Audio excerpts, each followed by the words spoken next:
For almost 300 years, we all thought we had Gulliver's Travels figured out. But what if I told you there was another voyage? A final chapter so controversial that it was buried for centuries. Well, today, we're gonna unearth that story. So, picture this. It's 1745, and a bookseller finds a secret compartment in an old sea chest. And inside, a water-stained manuscript written in Gulliver's own hand. It details a fifth voyage, and this one would push his understanding of human nature right to the absolute edge. And this right here, this one sentence is the key that unlocks the whole chilling society Gulliver stumbled into. It's a place where everything we think makes a person, good, evil, smart, silly, is just stripped away. It's all replaced by a single, terrifying number, your value. And that philosophy, it governs everything, from how you say hello to whether you live or die. So yeah, this lost text, it's way more than just another adventure story. It's a razor-sharp satire. After a shipwreck, Gulliver finds himself stranded between two islands, Philargyria and Eleutheria. And each one represents a radical, completely different answer to one big question. What is a human being really worth? Okay, so Gulliver's first stop is this place called Philargyria. The name literally comes from the Greek for love of money, and honestly, that's putting it mildly. Here, the obsession with wealth isn't just a goal. It's a state religion, it's a science, it's the only thing holding their society together. Now, here's where it gets really weird. In Philargyria, your net worth isn't just about what's in your bank account. It is you. The moment he arrives, Gulliver is taken to what they call the Office of Assessment, where these officials calculate his monetary worth, not his character or his skills. And that number, that single number, defines his entire existence from that point on. And this one idea, this obsession, it just twists every part of their society. You don't say, hello, how are you? You just flat out state your financial value. The richer person literally gets the right of way on the street. Their government is a straight-up plutocracy, run by the 100 wealthiest people.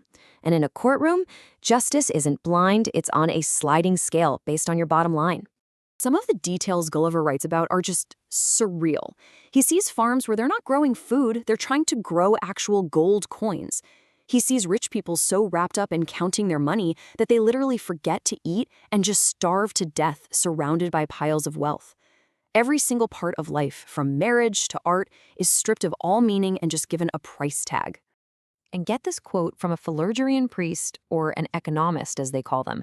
It just perfectly captures their whole worldview. To them, this isn't cynical, it's just rational. Love, friendship, beauty, those are just fuzzy words for what is really a market exchange. They think they've just stripped away all the messy sentiment to reveal the truth of things. So what was life like for the average person? Well, it was brutal. Gulliver is put to work in a factory, and his weekly wage is just 3 aurei, which is their currency. But after they deduct for tool rentals, all these fees and taxes, he's left with practically nothing. The whole system is designed to trap workers in debt forever, just to make sure there's always an underclass. But then, after this daring escape from a debtor's prison, Gulliver washes up on a neighboring island, Eleutheria. The name actually means freedom. And it's a world built on a completely opposite idea. It's just a shocking contrast to the golden misery he just fled. See, their guiding principle isn't net worth, it's isonomia, an old Greek idea that means equality under the law. Here, your value as a person isn't tied to your wallet at all. Every single citizen has an equal say, an equal right to be part of the community's big decisions. I mean, just look at the difference. The government isn't some council of billionaires. It's a democratic assembly where people actually talk things out. Work isn't some desperate race for wages. It's people working together for the good of the whole community. And education? It's not about learning to calculate profit. It's about developing virtue, empathy, and a sense of justice. So naturally, Gulliver is like, okay, but how does anything get done if no one's trying to get rich? And their leader, a woman named Arete, explains their whole view of human nature. They believe people aren't just greedy. They're also driven by the desire to belong, to create, to contribute, to earn respect. And they argued those are way more powerful motivators than gold could ever be. And this is the real takeaway, right?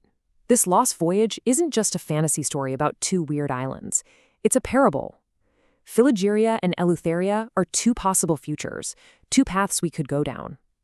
The author is holding them up like a mirror, forcing us to see where our own world might be reflected in these extremes. Right before Gulliver leaves, Arete gives him this final message to take back home, and it's really the core message of the whole text.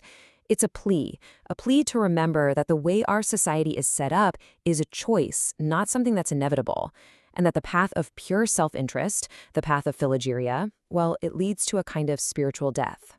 Which, of course, brings it all back to us, and leaves us with this final, unavoidable question.